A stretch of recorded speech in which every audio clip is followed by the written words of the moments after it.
But I wonder if we want these sweating out here in the sun. Where are you going to eat? Go get the ready for it now.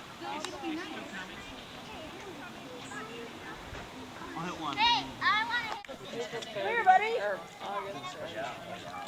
And you had to sing.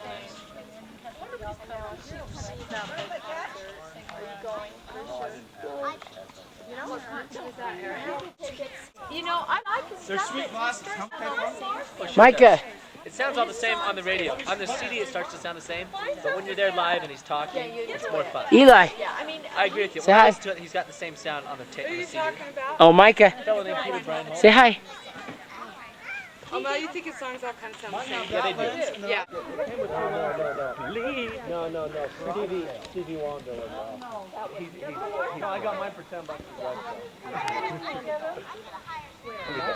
Oh, sorry,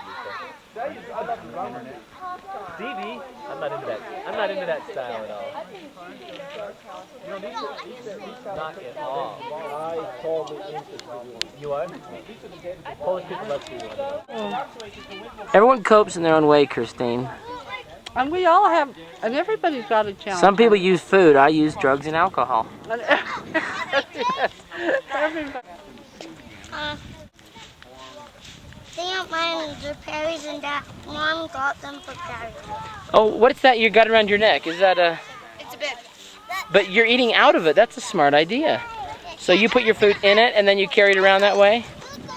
How come you're so smart? I'll tell you what. I don't know why. You don't know why? You know why I know why? Your mommy and your daddy are very smart people. Hey, do people ever tell you you look like your mommy when you were a little girl? When she was a little girl? They do? What do you think about that?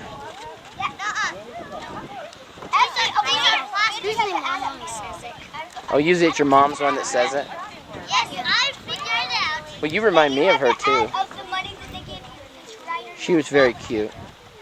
You're pretty cute.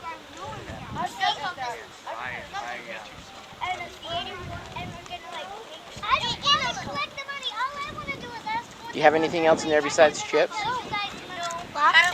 Do you have anything else in there besides chips? And a golf course. Perry's wanting. Yes, we do.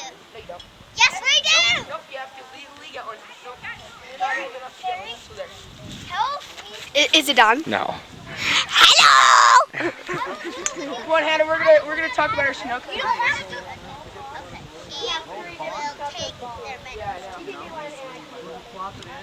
too hard. Why? All he has to do is pick up a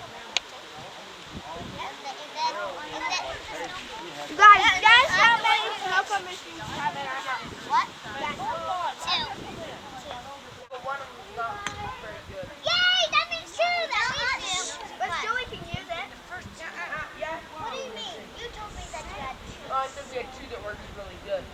My other one kind of cracked, but hey. Hers is cracked. Hey, I have one. Oh, it says one in our home garden. That was Sunoco business. Yeah. McKay, do you want to be in our Sunoco business?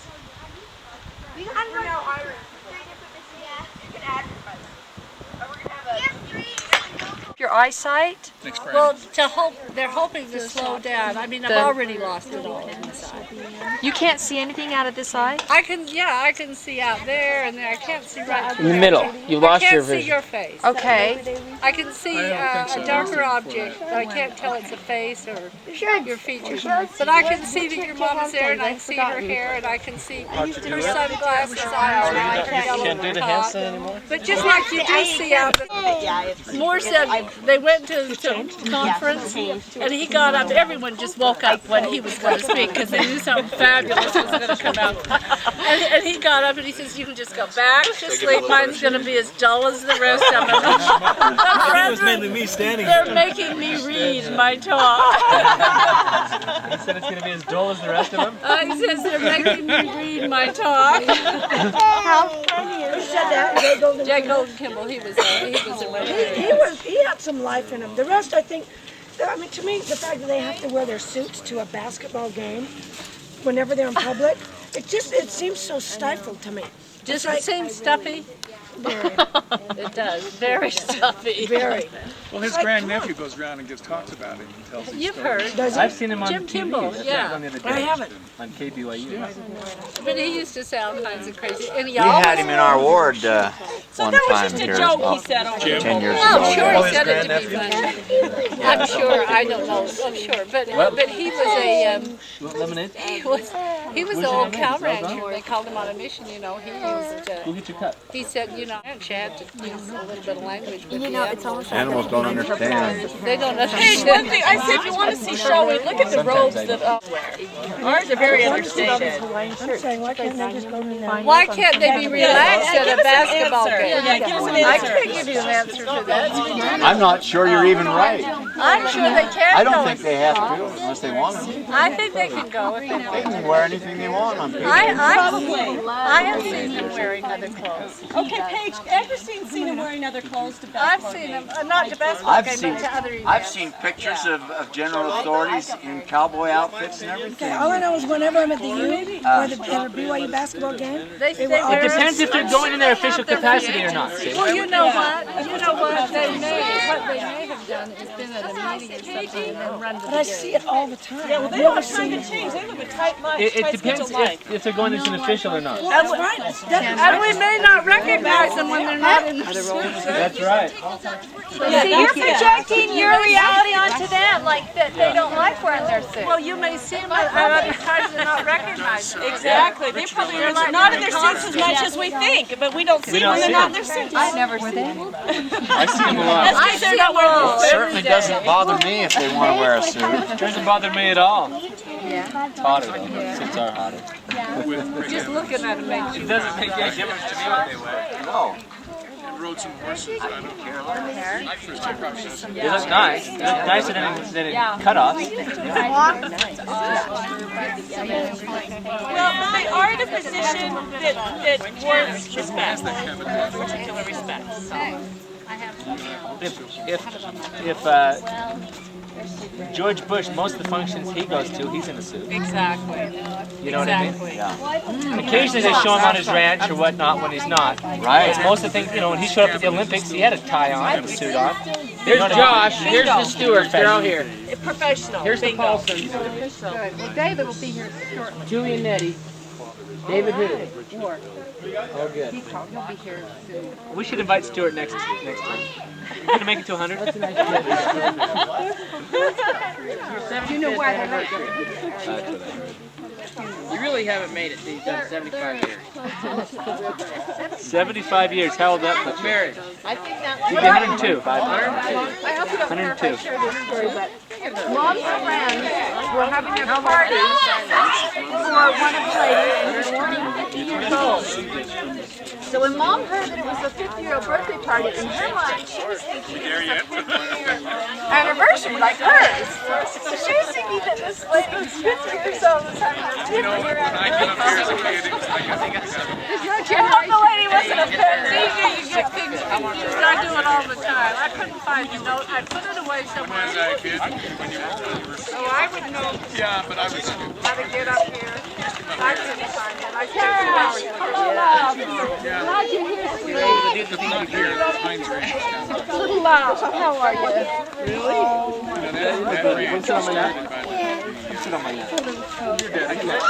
Welcome to the party. There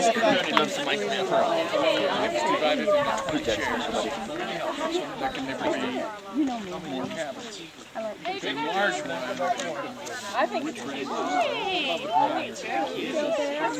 The styles are kind of funky right now. It's funky, but funky is it. Yes. 20 lots. This year makes it funky with this. Except that what's Well, Jim funky is Sorensen kind of in right wanted now. to be in there. It's like funky hair. This is perfect for Halloween. He opened in a whole water system. Actually, those pants are yours. And he built this huge firecracker. Jay Spencer Cornwall in the cabin. Woodruff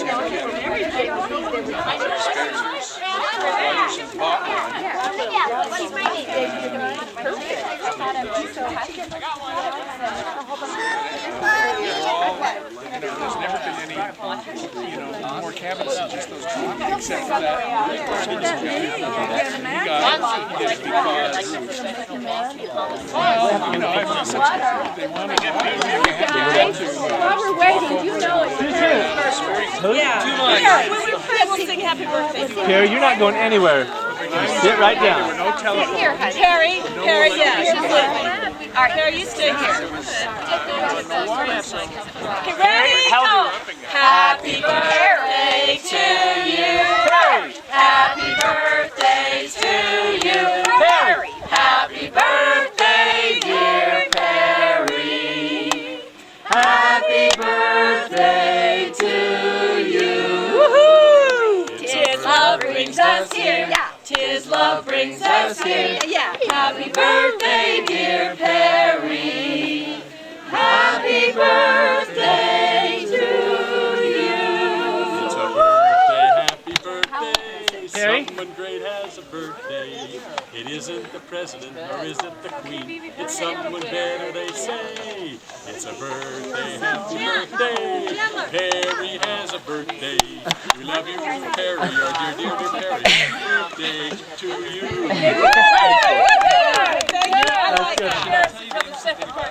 On television or someplace, they have to be paid. Well, this was done on video. I gotta pay. Who do I Send pay? him the check. For the royalties on that? Does anyone have a camel salt?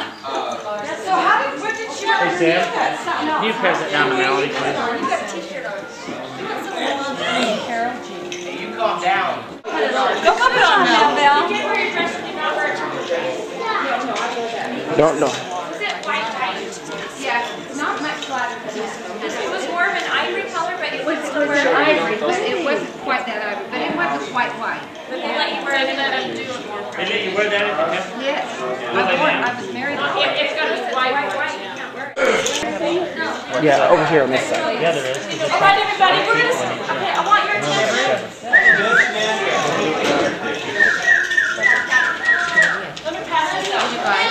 The adults get to sit on the couch. Okay.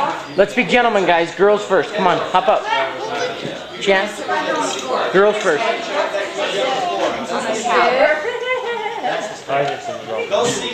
High school. High school and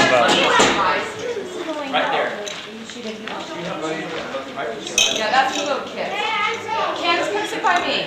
You're too big for those kids. She'll break it off. Candace, come sit by me. I think she's in view. Yeah, move that. That's a footstool. Move that back, the big one. Because I need to get a good camera shot. Move that way back. Okay. One little announcement before we start. On September 8th, do any of you, Sunday, September 8th, do any of you know what's happening? It's my anniversary. Yeah, Uncle Mike is hosting us at a beautiful fireside with our cousins. And the name of the fire, sing a song that we grew up on, that we performed in church several times, all the brothers and sisters. We always sang it at family home evening. And I remember it just really always brought the spirit when we sang it. It definitely brought the spirit of the Lord with us. So we're going to start and sing that all together. Share your music. A house becomes a home. Okay, this is like, okay, ready? A house becomes that, okay? One. A house becomes a home, and there's love inside. When you let your love be as a guide. When there's joy and sweet understanding. When your hands lean out a compliment or two. What feelings it brought to your heart? And if you remember, sing with me. Be honest with yourself. There's joy in living, so be honest with yourself. This life's worth living if you try to do the things you know you should. Then you'll feel the joy of doing good. Be honest with yourself. His love will guide you, so be honest with yourself. He'll stand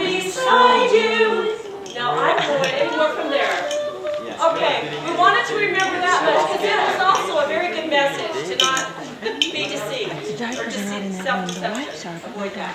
Thank you. Were we missing a page? Tell me. Yeah, we're missing. No, it's missing something.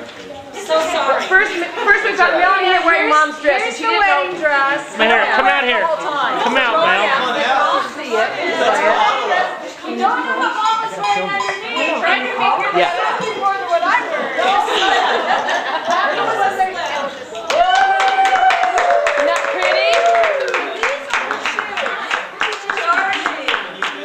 It was beautiful, Mom. Cinderella. And these shoes are so uncomfortable. I don't know how she stood it on. That is beautiful. Isn't that pretty? Nice, huh? Show the shoes, Mel. And the beads around the back. They're not, these are buttons. Yeah, Mel, but you could have worn that. That is, you know, I want to say something. This is made for you to buy. You should. It was made. Okay, now I'm going to take this part of the program right now because I was kind of going through some stuff of, you know, that picture that we said on the front of the invitation. Not it yet. But I wanted to read to you. Oh, here's a picture of Mom in it. I wonder if we should pass these around. No, they'll get bent. Okay, well what I'm going to do is I'm going to set these, write up a whole bunch of stuff. Okay, like this is the Bride's page. bride's page. That's Mom and Dad in the top left. This is Mom and Dad. Hold it up. Top left. And I'm going to read to you. It was called the society page. The society page. And you can tell it's just kind of funny to read what they all wrote. I wanted to read to you what Mom and Dad's name was. Okay. It says, the Salt Lake Temple was the scene Friday of the wedding of Miss Carol Jean Stewart and Carl B. Paulson.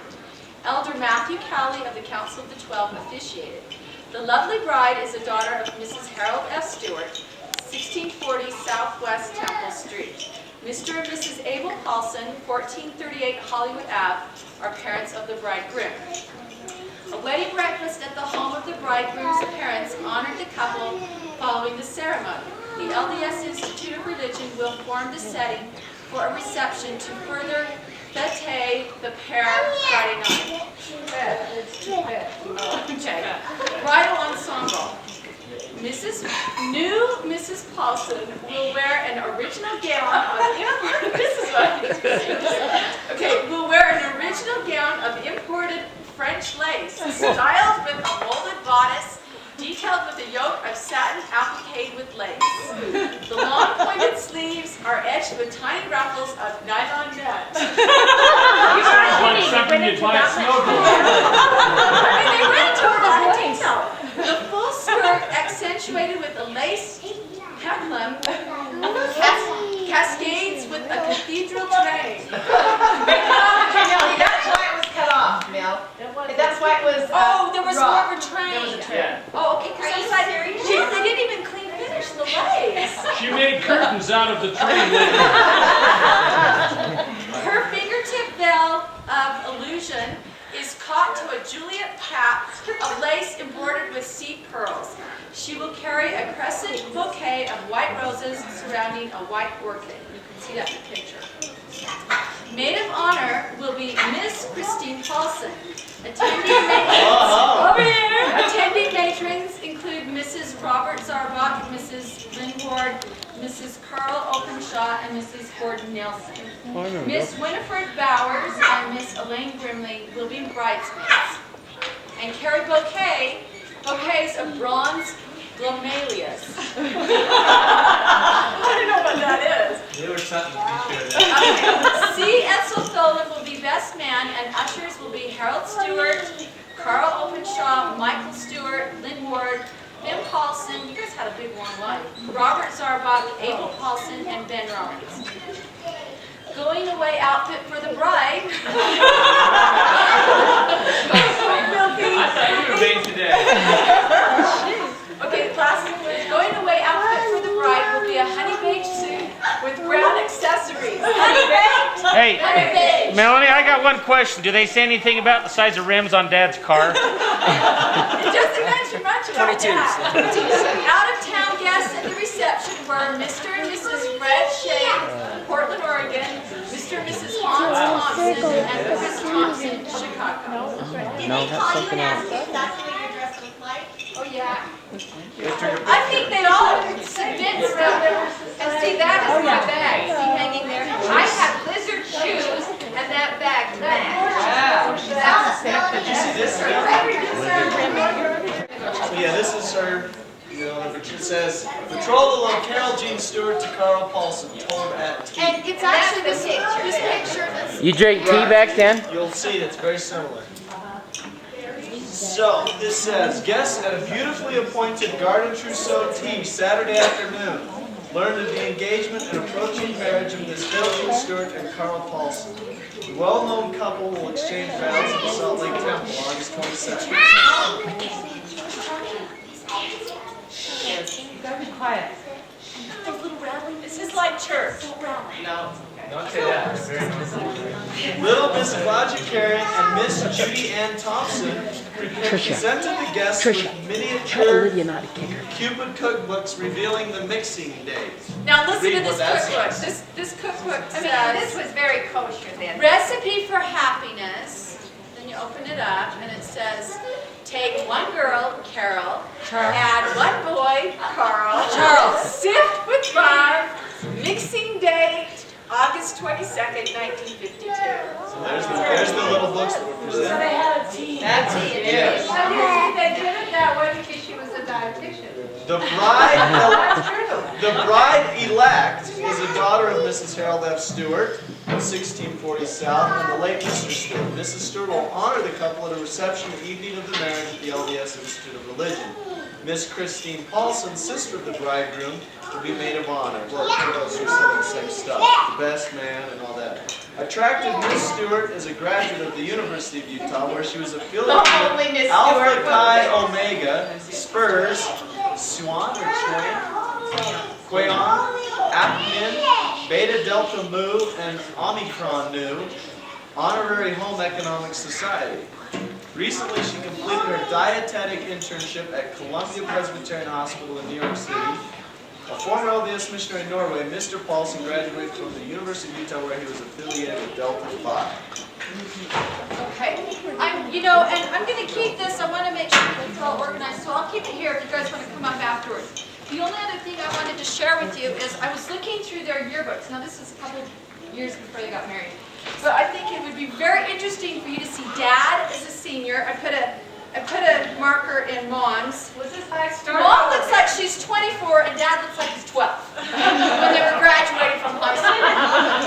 So anyway, there's a marker in each place. This is Dad's. So I just thought it would be interesting for you to see their yearbook because they're absolutely darling. Both of them are really cute. At first, I feel kind of like I have butterflies today right now. This is so interesting what has occurred in 50 years. Yeah. Started out very innocently. And Move over in front of the TV a little bit there. Thanks. And this is what has come from that merge here in 1952. I will say that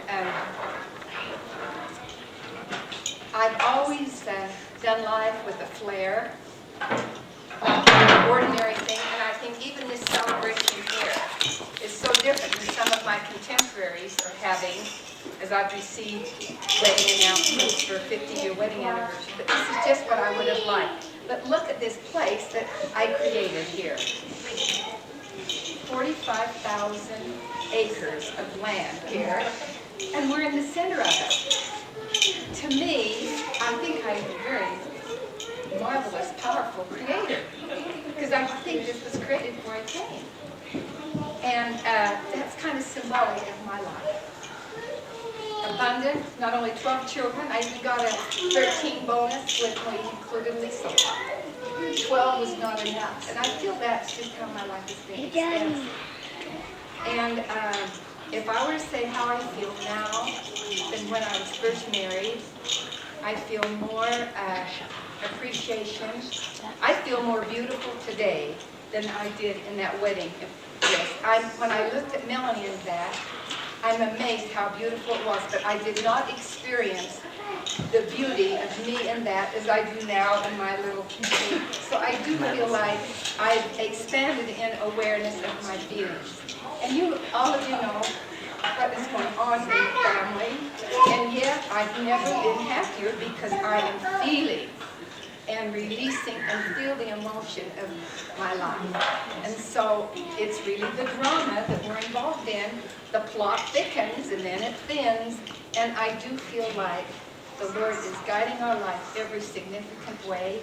And like Moore said, it all works out, and it is working out. And so I'm glad to be here and share that with you. The one thing when I married your father, I remember not so much that I was so smitten by him. He was a charmer, and you know the way he expresses his life.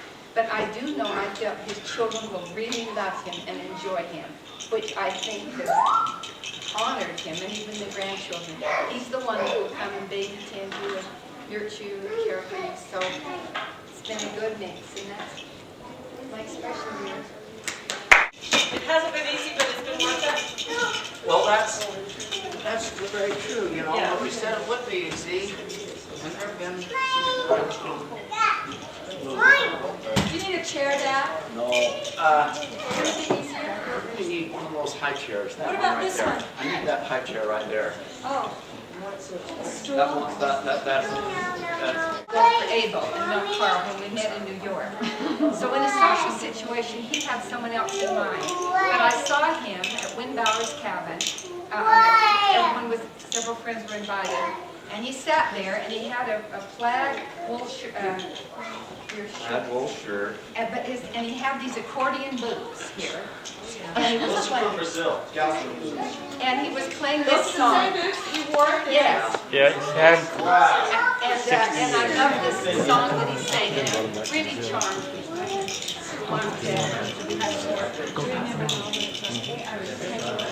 Ellie, will you not do that, honey? It makes noise on the camera. When we were little, we'd take those boots and pretend like they were accordions. Do you remember that? Yeah. I thought they were... I still got them. They're classics right now. He used to wear them when we go camping up to Mirror Lake and things like that. It's worn for all special occasions. But when we went camping, you wore them mostly.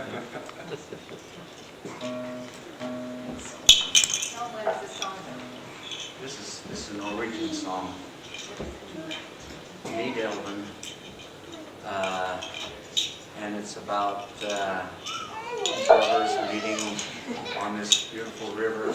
Nidelven is a river, in Norway. And it's a love song. Nelson. Dedicated to my lovely wife, Carol Jean.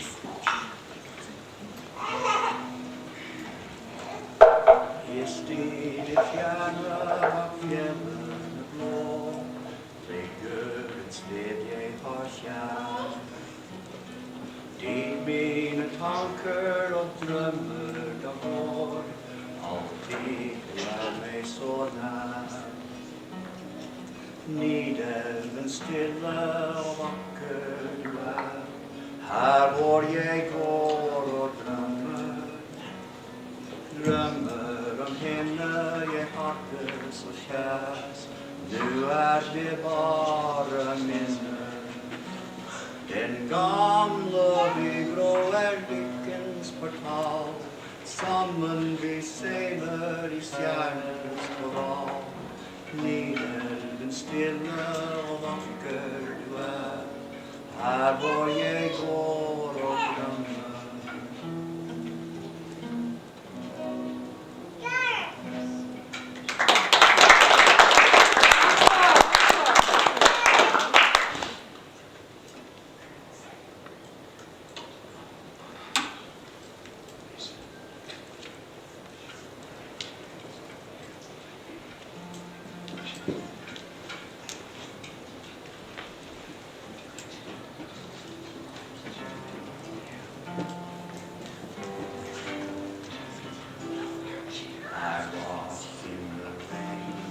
Your side, I'll cling to the warmth of your tiny hand. I'll do anything to help you understand. I'll love you more than anybody can. And the wind will whisper your name to me. Little birds will sing all in time, and leaves will bow down when you walk by, and morning bells will chime. I'll be there when you're feeling down, to kiss away the tears if you cry.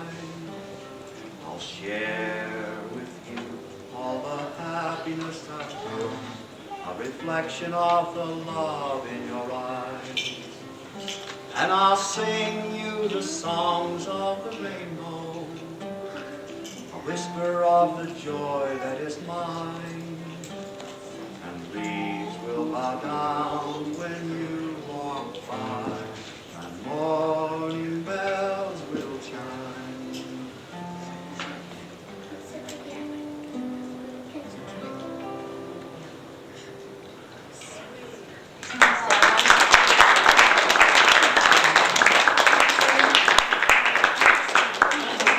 Our wedding day. Her money? Our wedding day after a close encounter with these bandits from her ward down there. They tried to separate us. Mike says he took a fall for it. I'll talk about it. He'll tell us. Tell us about your courting day. And they asked Finn if he wasn't going to, they were all out there ganging up on us. It's Charlotte Finn. And they asked Finn if he wasn't going to pitch in and help us against these bandits. And Finn says, how can I help? He says, I'm in a random tuxedo. Can't get involved.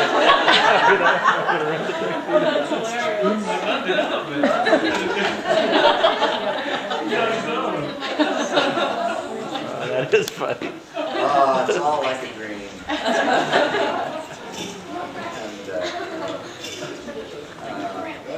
Well, we stayed, our first night we stayed in Honolulu Motel, just this side of Lake Erie. We drove north to the Honolulu Motel. How'd you choose that motel? And, well, I drove north and just looked for some place, a motel that we could, and I went in and arranged for it, and they had a bouquet of flowers there on the dresser for us when we got there. And, Well, he did arrange. And it's prearranged, yeah, on the roll. And then we proceeded on up in our 1940 Plymouth sedan, gray. They were all gray, weren't they? After the war. Payette Lakes. And we had a bay window, like those windows there, that looked out over the lake from our room, and it was just beautiful. It's high in elevation too. It's wonderful up there in Payette. And we said when we left that we'll try to come back every year, anniversary, come back there because it was so beautiful and memorable. And of course we've never been there.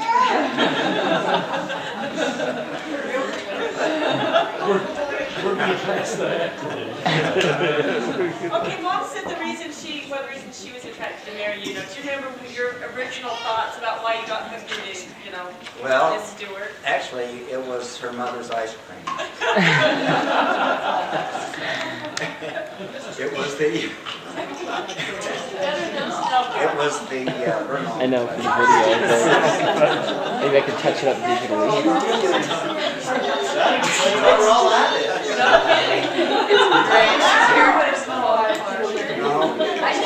No, Mom was just a very good fit.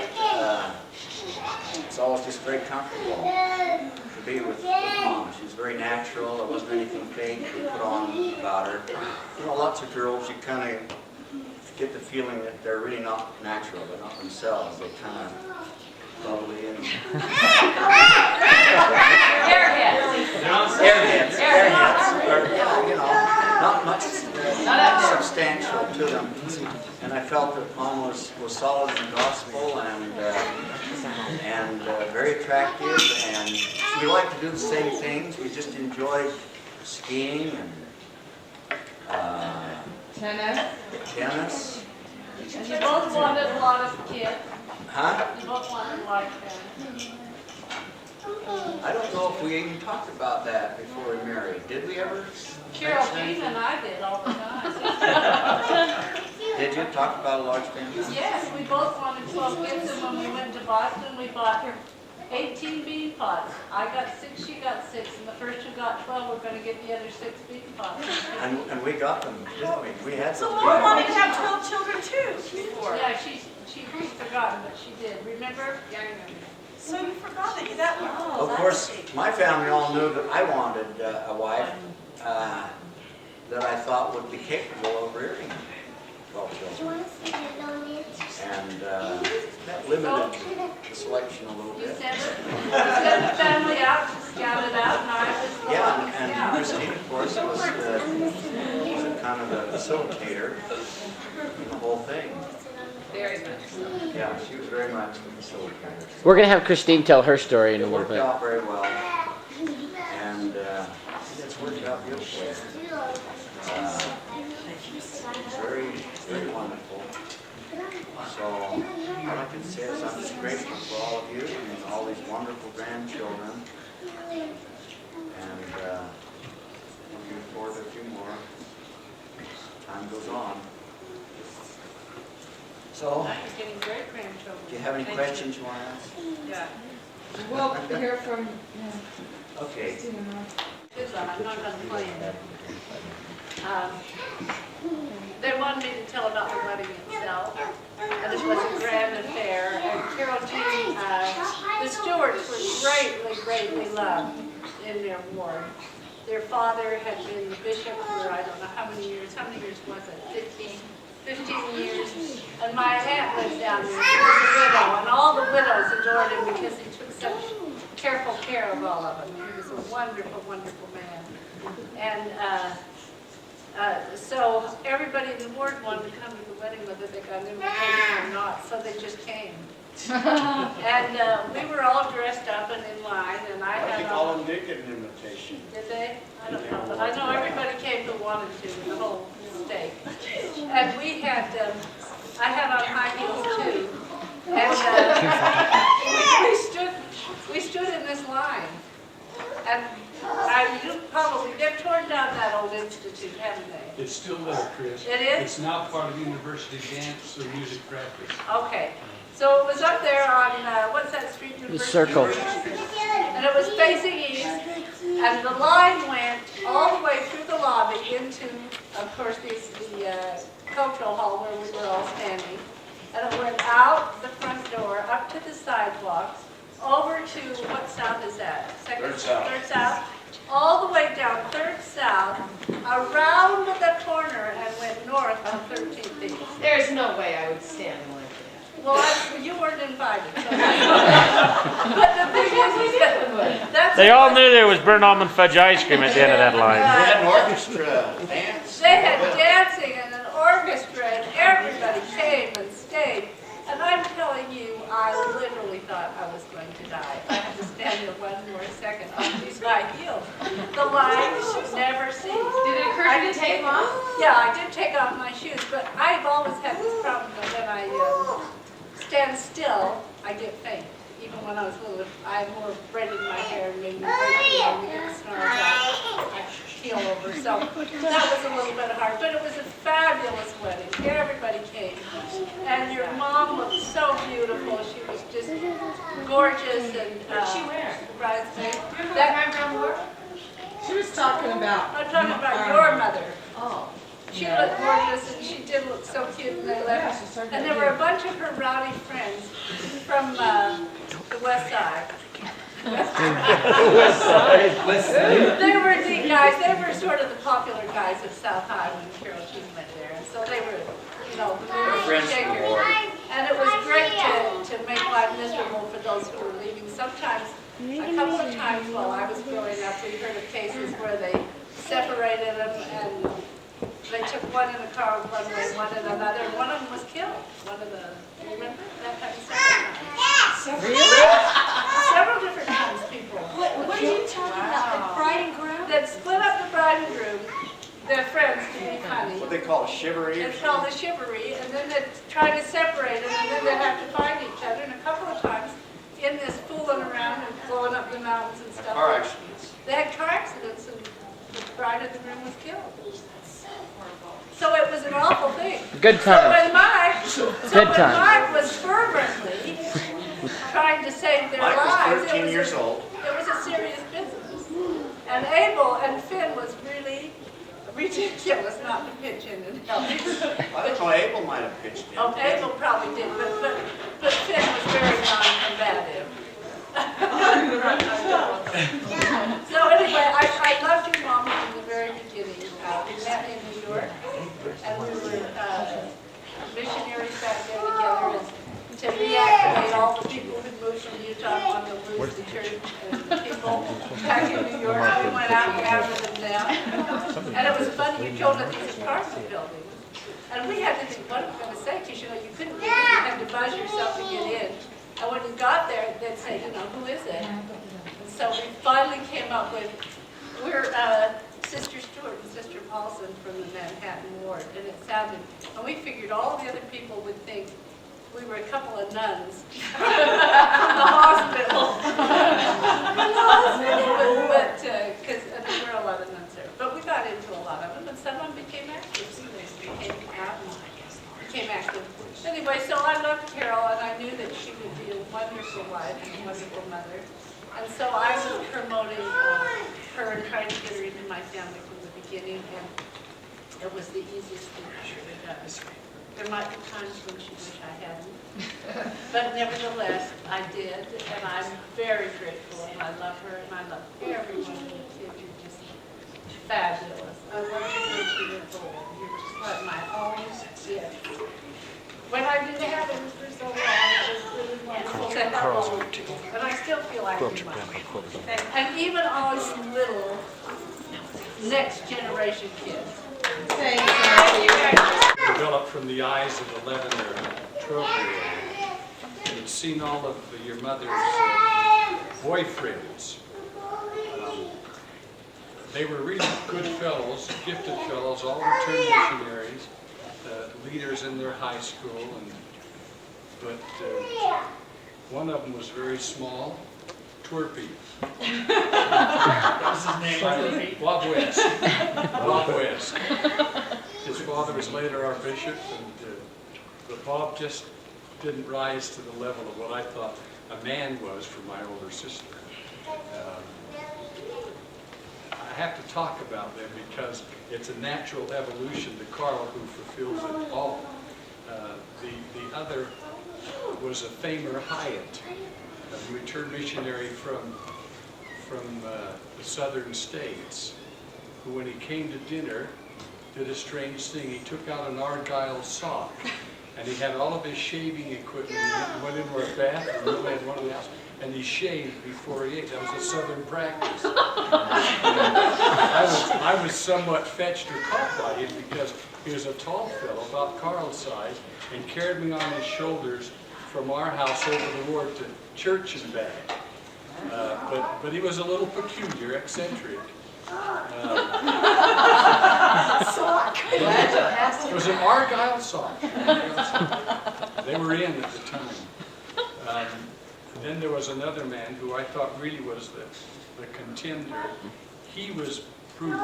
He sat in sacrament meeting on second or third row, and he had this wonderful watch that did lots of things, and he let me wear it through sacrament meeting. And Carol, your mother, sat on the other side of him, and I was on this side. And he later turned out to be my scoutmaster, but I thought he's the kind of guy that could marry my sister, and I could feel good about it.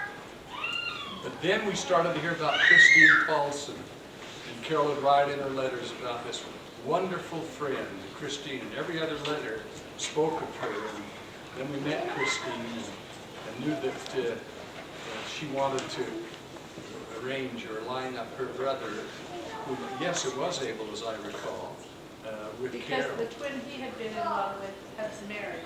And I can think of Carl's girlfriend at the time, who was a very nice-looking, blonde-haired girl. I'd forgotten her Gloria. name. Yeah, Gloria. Gloria. And I think even Gloria was up there that night at the Bowers cabin. He was with her. But I knew that Carol sort of had her eye on not Abel, but Carl. You knew that. I knew that, and I'll tell you, I remember the evening so well, and him singing. I thought he was going to sing the song. None of these songs he played was the song he played that night, because he had a real repertoire. And these are all new and fitting. But he took us through about 13 songs. And the reason I remember the evening is I was a spoiled little kid. I did a kind of a tantrum for whatever reason. Christine put her arm around me and kind of patted me because she had been dealing with children who were mute and deaf and dumb. And she knew how to take care of this. So I remember the evening, it was up bright in Big Cottonwood Canyon. But the setting was there, and that night we began to feel this percolation occur. There was some vibes going. And my sister, was very shrewd, always was. She was like Queen Elizabeth, who never married the great Queen Elizabeth of England. She left them answerless. All those who proposed, John Hawkins, Drake, all of the great navigators wanted to marry her. I'll give you the world, they did, they said. And all of these men were promising your mother the world. Then came the Vikings who discovered North America, who founded Dublin, Ireland, who founded Norfolk, England, and who founded Normandy, his ancestors. And we were just Scots and Celts and pigs. And we had never risen to the level of that kind of civilization. So when he came into town in his 1947 Plymouth, it was 40. I never knew, but they were all gray, and they all looked like World War II tanks without turrets on them. They were built that way. I was impressed, and there was one other fellow who we must talk about to get him off the scene, because they were all hovering in the background, waiting for her to act, all hopeful that she would come their way. He came in one night in our house on West Temple, and Mother had just wallpapered the house, and it was very beautiful. It was colorful. It would be a little gaudy today. Lynn would not approve of it. Christine would have endured it because she's a lady, but Lynn would have said, that's got to go. It was beautiful. It was, I have to stop and think, it was lilacs and butterflies. Yellow butterflies. It was really flashy. Well, this other contender came in one night, and he was very myopic, very nearsighted. And he came in and he said, oh, you've redecorated your house. I love it. I love it. He said, grapes and bananas. So, they just weren't qualifying. They had to live with that. But he was the last. And one thing that struck me about your father, he always took Stu, my older brother, and me with them. Most, I'm sure, would just take the girl. But he included us. And skiing, we skied a lot. Carol used to drive us up in the truck. We had a truck, and she'd try to take us with, had sawdust tires. The snow tires were made out of sawdust because they didn't have real rubber after the war. And so the tires were made of sawdust. We should drive us up to Brighton in that truck and we'd ski. But the first time we really wound up skiing warm without having to ride in the back of the truck was with Carl. And so I remember the event. But it was a cold day, and I started to roll. You know how you write on frozen windows and scratch on frozen windows? I started to roll down the window to see because it was all steamed up. And I snapped off the handle of the window, of the rolled window. And I was just mortified. And so as they drove on up to Brighton, I thought, how am I going to tell him that I've broken the handle off of his window? And I knew I wasn't going to enjoy the day. And so when he stepped out after we had gotten there, take his keys off, I told Carol, I said, I broke the handle off. I'm really worried, he's going to be mad and upset. And she said, it won't faze him. Or he won't even say a thing about it. So I told him. And that's exactly, he was so calm and cool as though Well, it's just a car, it's just a handle, you know. And all of a sudden, it just touched me.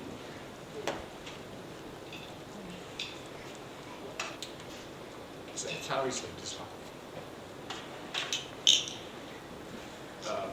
It thundered and rained, and the earthquake's queen, but he was steady, and always on the mark. So I was thrilled to be his little brother-in-law. The night of the marriage was, as Chris described it, they really were bandits in our area. This was pre-teen gangs, and these were returned missionaries, but they reverted to their pre-high school primitivism. And yes, some of them came dressed nicely, but after the wedding, they tried to take your mother away. And by that point, I saw them as aliens, and your father was my hero. So I jumped on them all, and I was about your size, tall, but weighed a little more. And I thought I could bring them down. One of them, John Bushman, like a bull, I got on his shoulders, and I was riding him. He threw me off like I was a dirty shirt. And I landed on the sprinklers up there at the Institute of Religion on the lawn. I still remember limping for weeks afterwards, landing on my hip. But I felt we kind of broke the pattern, and they could escape together. They got away together there. Someone handcuffed us. Yeah, so they couldn't take you apart. Yeah, they did. Yeah. Yeah, put us together. That was a good thing. They weren't even cutting off hands yet.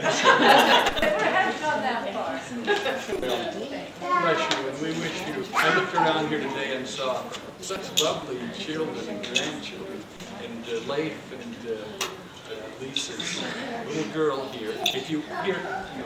Gretchen. Where is she? Gretchen, if you want to see what your grandma looked like as a little girl, and the pictures we have of her, one of them is illuminated. It was a neat thing to have a light bulb in this picture, but one of them is illuminated. This little Gretchen looks just like your mother did, your grandma or your mother did when she was about 3 or 4 years of age. Where is Gretchen? I think she's out on the lawn up there. That's great. Thank you. I do.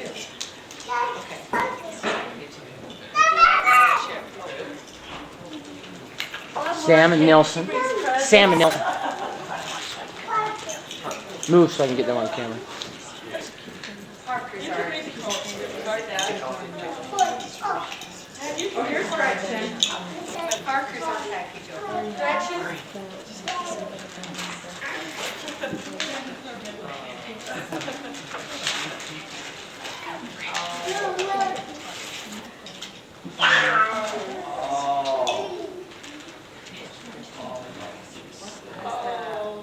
What is it? It's a ski tip with their picture. Oh, that's We'll pass it down. Let me tell you a little bit about this. Go back and sit down. It's okay. This is one of the souvenirs that they have for the Olympics. It says 2002 on it. And I thought that was significant because this is their anniversary year. So it was a great year for our state. And there's a picture of Mom and Dad in there with skis, which they enjoy doing, and also the sweaters they're wearing Norwegian sweaters. And I particularly was fascinated. This sweater, when Dad served his mission 5 years before he married Mother, he bought this sweater for his future bride. Now, I've looked at this sweater and I've thought, this sweater would only look good on about 3 people I know. None of which are in this room. I mean, it's very unique. The colors don't go on everybody. You know, blue and white goes on most people. But you look at this sweater, and I tried to visualize the sisters in our family, and I can only come up with 2 sisters who I think this sweater would look good. Charlotte and Andrea. Draw for straws. And so for him to have bought this sweater, I mean, I wondered if at some level he already knew who that bride was going to be, and he was buying a sweater knowing who this was going to fit. And it's not a big sweater. Yeah. And And so Dad and Mom put on their sweaters and came up to the ski hill in March. Got the same colors on today. So I could take the picture. Oh, really? That's this picture? Yes, this is a picture of them in their swweaters that he bought. How cute. Because he bought that for his bride, and I thought it's really good for you. And it looks so and he had it behind Mom. It's wonderful. Yeah. Holy Mom. And lately, I've been wondering if at some level maybe we really are more aware of our life and what our experiences are going to be than we realize. And I think it's real purposeful because truly I can't imagine any other woman because I can't imagine many people wearing that sweater, Dad. So that you found the right one for us. And it started with the Merrill sweater. Bailey said is there are no accidents. I know it, and I believe that. And I particularly am grateful for our parents and just the love, the dedication and the commitment to us as a family. They, I thought of all the parties and the nights, the days that we spend in their home and all the work. And well, firstly, I don't know if I've even got that kind of commitment to my own family. It's a lot to do. And I realize that they do it unselfishly and with just, I want you to know I appreciate your union and what you have brought for all of us and made it possible. And none of us knows what our paths will bring. But I realize one of the greatest assets in my life is having a family that I love and that loves me. And I thought I don't ever worry about being homeless because I know I've always got probably at least 10 or 11 floors I could sleep on with a sleeping bag if I had to. And Uncle Mike too. And you know what? There are some people in the world who really don't have that kind of family connection. That could be a fear. And I just am so grateful for the love that started this family and continues. And there is a lot we're going through. And if that sweater was no accident, Dad, and it wasn't, there's no accident with our lives. And it's all working. And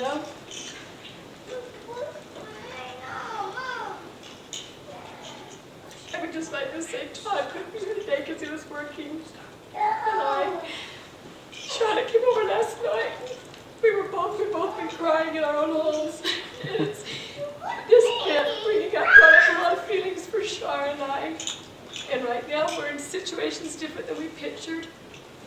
And yet, I think one of the sweetest things is to realize the picture can change, but the love never does. And that was kind of what we were talking about last night. And I love Todd, and he would like to be here. He asked me to give his best to all of you. He was on phone, cell phone, and all that just won't work up here. But I thank you for recognizing him and taking him in as the brother that we didn't have. And What was wrong with me? No, I had 5 terrific brothers, but there was room for a lot more. And I just love that we've got more sisters and more brothers, and I just feel really blessed. And so I'm just mindful of the gift of an eternal family, and we have an eternal family. And that is my anchor. Thank you both.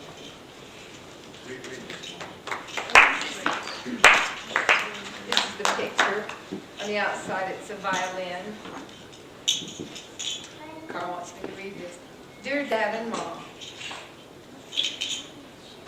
the violin and the bow are integral to making beautiful music flow from the instrument.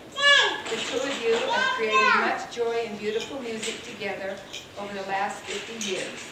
Thank you for your vision, commitment, and loving efforts.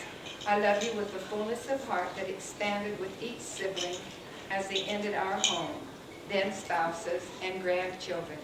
So what we celebrate today is the abundance of love. Quite a creation from you two, from the vision of two. I'm grateful to be one of your many. Grace words, Lorianne. And thank you all. I particularly wanted to thank Richard. Invitations. that invitation. And you know, Richard comes from the total other side of the world, cultural background, and I see him coming in, cutting up his salad for us.